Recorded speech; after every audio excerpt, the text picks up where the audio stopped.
Assalamualaikum warahmatullahi wabarakatuh. Alhamdulillah, ya teman-teman dipersilakan untuk menyesuaikan posisi duduknya biar lebih hangat karena habis hujan-hujanan mungkin ya sebagian ya. Alhamdulillah kita berjumpa lagi di Kenduri Cinta edisi 250. Ini kita mau bahas apa nih Mas Rizal? Cakrawala Allah. Ya, sebelumnya saya sebenarnya ini nggak tahu lagi senang atau sedih gitu ya.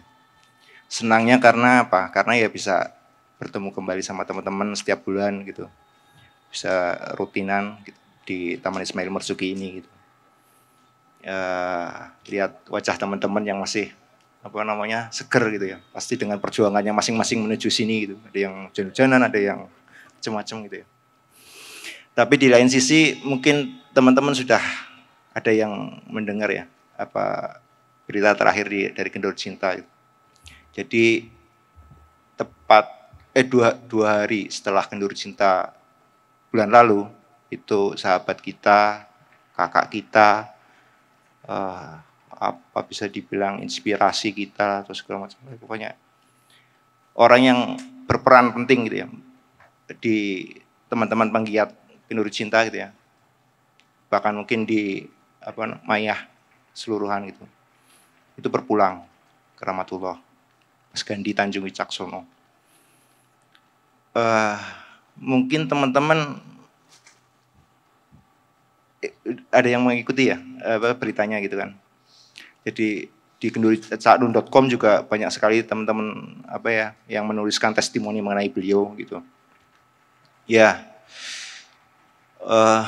banyak yang kehilangan gitu, karena bagi teman-teman yang sudah pernah berinteraksi dengan beliau gitu ya, apalagi yang akrab, itu pasti akan merasakan bagaimana ketika orang sudah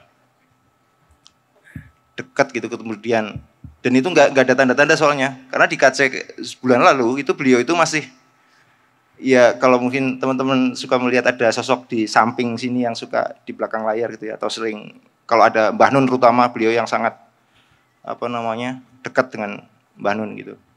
Karena kalau istilah Sabang itu Gandhi itu IO-nya Mbah Nun gitu.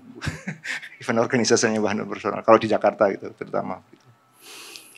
Ya, jadi ya kita mungkin teman-teman yang bukan mungkin ya. Jadi teman-teman itu ya, setiap Kenduri Cinta ngelihat bagaimana teman-teman di sini itu mencoba tertata segala macam gitu ya, terorganisasi, terus ditata sampai detail gitu ya, sampai pemilihan gambar poster gitu ya. Itu semuanya yang mengkurasi itu Mas Gandhi. Gitu. Jadi sebenarnya secara tidak langsung teman-teman itu sudah merasakan efeknya beliau gitu. Kenduri Cinta pernah mengalami masa semacam ini sebenarnya waktu simbah itu gerah, awal-awal simbah gerah gitu. Tapi berikutnya kita mencoba untuk menyesuaikan dengan itu ya, menyesuaikan dengan kondisi bahwa ketidakhadiran simbah gitu. Dia dengan peran serta Mas Gandhi terutama waktu itu gitu. Kita mencoba untuk ya tetap bertahan gitu, menjaga rutinan segala macam. Terus kemudian ini Kenduri Cinta kali ini tuh ya fase yang mirip dengan kondisi waktu itu gitu, dengan ketidakadaan Mas Gandhi gitu. Ya, makanya ini kita mencoba untuk merapikan lagi ya, kita nanti minta mohon Mas Karim untuk kirim Al-Fatihah, Mas Karim yang kulino kirim Al-Fatihah. Kalau saya agak, karena bukan domisili domain saya tuh. Bukan domain saya gitu. Oke, Mas Rizal, kita mau ini ada Mas Karim, ada Mas Pram, Mas Nanda gitu. Kita membahas Cakrawala Allah. Boleh saya 1 menit lagi ya, coba untuk pengantar ya, sebagai pengantar. Ya, Cakrawala Allah ini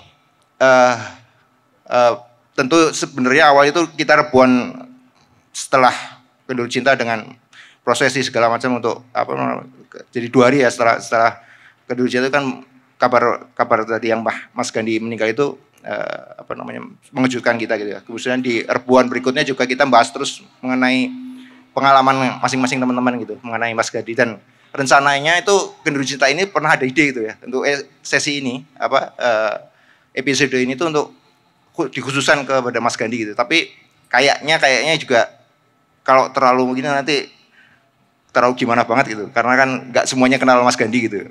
Jadi ya kita mencoba untuk mencari celah mencari opsi yang kayaknya lebih apa ya lebih, karena kan nggak semuanya juga biasa dengan Genderuwo Cinta kan ya, banyak yang baru-baru biasanya tuh, nanti semakin malam biasanya banyak yang baru-baru gitu, jadi ya kita nggak mau yang sifatnya dalam tanda kutip internal ya tidak terlalu gitu dipaksakan untuk dinikmati sama teman-teman gitu. Maka dari tema utamanya adalah kewicaksanaan ya sebenarnya.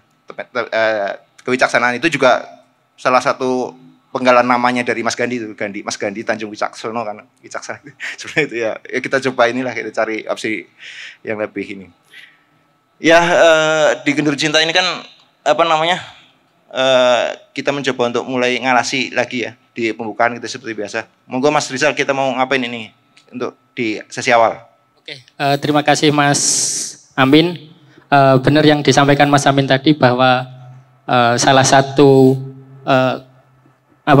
tema kali ini kan berangkat dari case Mas Gandhi itu, almarhum Mas Gandhi. Kita mau mencoba belajar kewicaksanaan, akan tetapi dari berbagai rebuan kemarin dan mukadimah, saya menemukan 3 keyword. Salah satunya kebijaksanaan, terus anallah. Anallah yang di sini adalah yang dimaksud adalah dalam segala hal itu pertimbangannya Allah. Dan yang terakhir adalah man arafa nafsahu faqad arafa rabbahu. Itu yang artinya barang siapa mengenal dirinya maka akan mengenal Tuhannya. Nah, kebetulan salah satu narasumber kita itu ada yang belajar tentang budaya Jawa. Kalau saya ini mau menekankan ke arah man arafa nafsahu faqad arafa rabbahu dulu. Itu kan barang siapa mengenal dirinya maka akan mengenal Tuhannya. Itu di falsafah Jawa ada istilah atau falsafah Jawa itu yang berbunyi sangkan paraning dumadi. Itu kedua hal yang inland. Itu sama-sama metode untuk mencari kesejatian diri. Bahwa untuk mencari kesejatian diri itu ada prosesnya, ada mekanismenya. Untuk apa kita mencari jati diri? Itu agar kita mengenal Tuhannya, agar kita bisa bijaksana, dan juga dalam setiap proses berperilaku itu pertimbangannya Allah. Mungkin dari Mas Pram bisa menjelaskan bagaimana mekanisme dari man arafa nafsahu yang dikolaborasikan dengan sangkan paraning dumadi. Monggo Mas Pram, tepuk tangan dulu buat Mas Pram.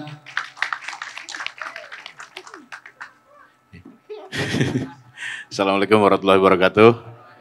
Ini bahasannya berat langsung ini. Ini mau serius kan ini.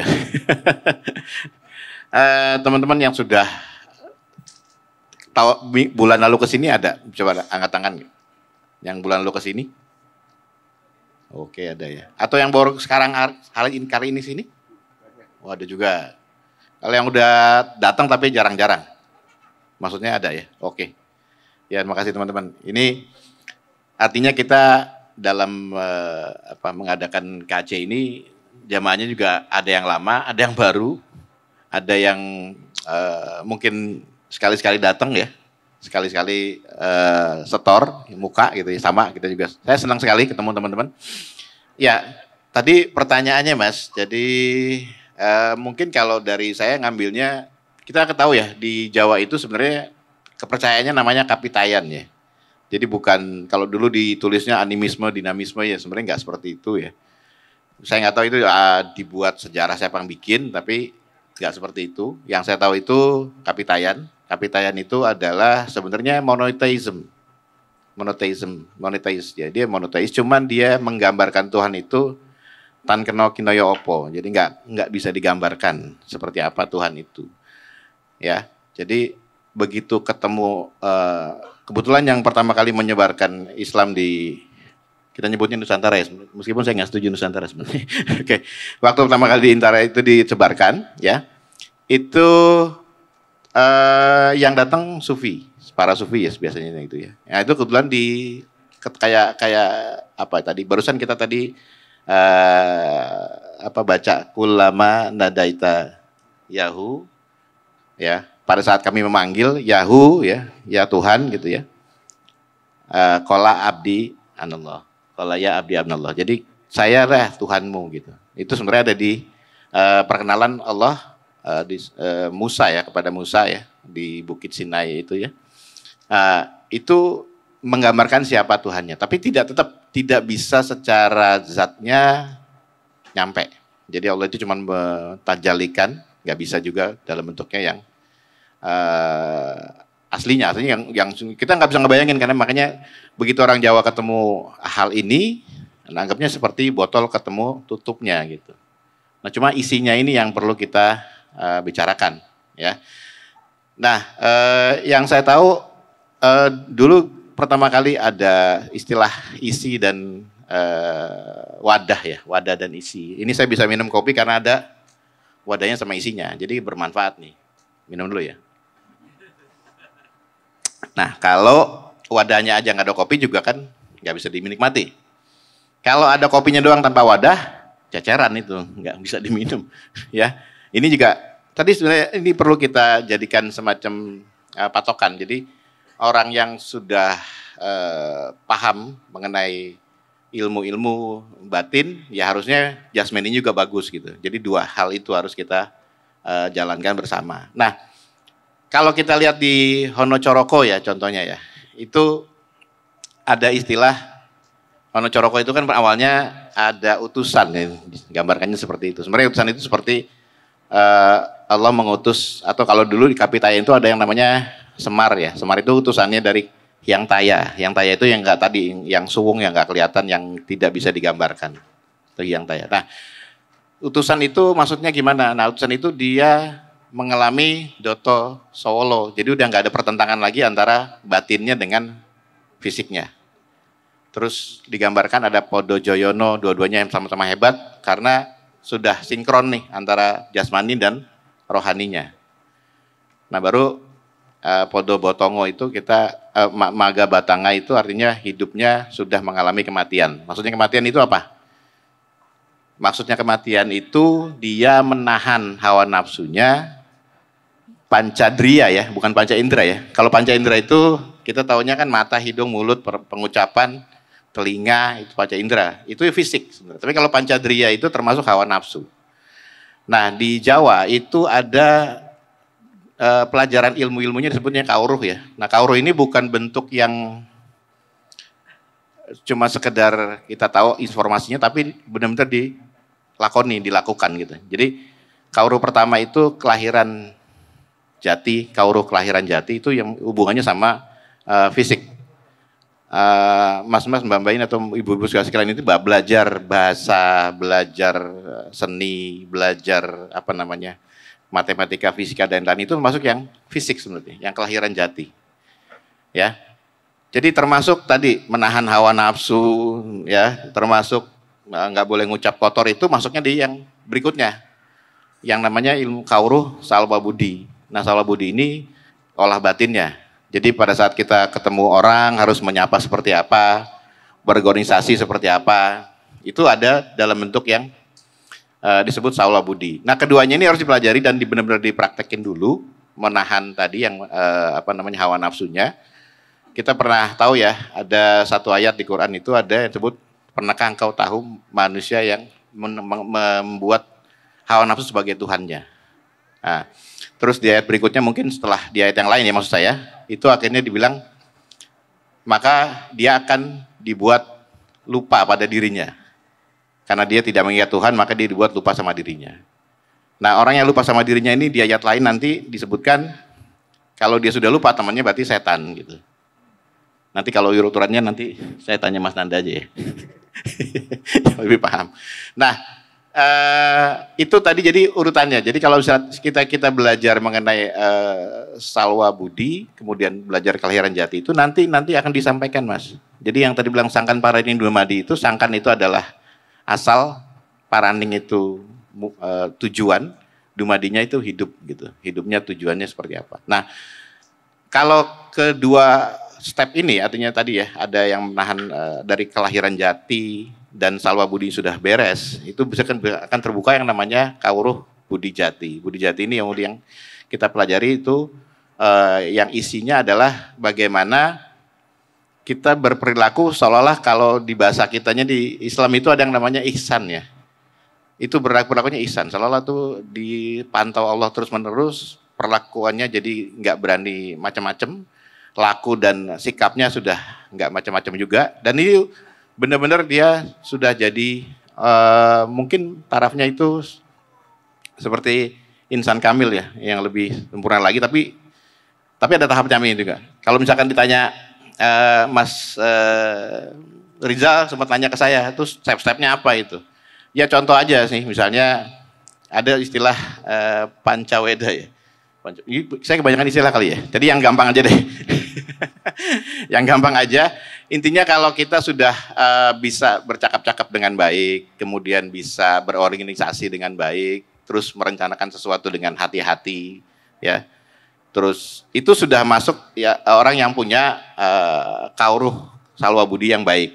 Nah tujuannya apa nanti kalau orang udah seperti itu? Kita bisa lihat di Jepang itu orang-orang anak 5 tahun di berangkat sekolah dia merasa aman aja. Ini mereka jagain tradisinya mereka sebenarnya. Jadi bisa trust orang-orang sesama orang Jepang itu bisa trust anaknya 5 tahun naik kendaraan umum, ya sudah aman karena di Jepang. Kenapa di negara lain mereka itu nggak bisa? Ya itu tadi karena memang secara culture-nya berbeda, trust-nya terhadap orang lain juga nggak sama seperti di negaranya. Dulu kalau kita ingat ya, mungkin angkatan saya sih masih mainnya jauh tuh. Masih kelas-kelas SD, SMA itu mainnya bisa sampai 3 kilo dari rumah. Nggak pernah dicariin juga gitu. Nggak apa-apa. Tapi kalau sekarang coba, anak-anak suruh main jauh sedikit pasti ketakutan kitanya. Itu ada degradasi yang dari trust ke masyarakatnya juga makin berkurang. Ini karena memang menurut saya ilmu-ilmu lama itu jarang dipelajari lagi, ya, jarang diketahui lagi. Kita taunya yang instan, ya. Mau debat sesuatu mengenai hal yang tidak tahu aja berani gitu, karena banyak informasi gitu. Nah itu sih Mas Rizal. Jadi kalau kita sudah, jadi macam-macam ya untuk misalnya kelahiran jati atau salwa budi ini sikap kalau sudah bersih itu seperti selubung yang jadi lama-lama makin jernih, makin bening ya, karena kita juga biasa melakukan kebaikan. Makin jernih, makanya itu cahaya di dalam dirinya akan tampak nanti. Cahaya itu maksudnya dia bisa yakin gitu ya. Artinya yakin itu maksudnya gini. Karena dia udah merasa semua kehendak Allah itu adalah kehendaknya dia juga, atau dia juga mempunyai kehendak yang sama, maka dia akan mantep ya. Kalau saya ingin membayangkan cerita tentang Mas Gandhi itu, dia lanang ya. Lanang itu pertama dia itu bares ya, terus terang apa adanya. Dia juga berani ya. Kalau terjadi sesuatu, dia mengucap sesuatu, kemudian ada yang tersinggung, ya dihadapin juga itu. Satu lagi mantep dia itu di situ. Nah mantep ini yang kita butuhin buat jadi nggak ada keraguan kita milih sesuatu. Nah ini yang sudah tahap-tahap yang paham itu, dia akan ya mantep hidupnya. Kemana-mana ambil keputusan ya mantep aja, nggak ada masalah itu. Jadi nggak ragu. Yang ragu-ragu ini justru yang was-was tadi. Setan mungkin bisikin entah siapapun gitu. Itu aja sih Mas. Takutnya terlalu bingung nanti dengerinnya. Saya bahasanya masih agak berantakan soalnya nih. Terima kasih Mas, itu aja dari saya. Assalamualaikum warahmatullahi wabarakatuh. Kalau ada pertanyaan.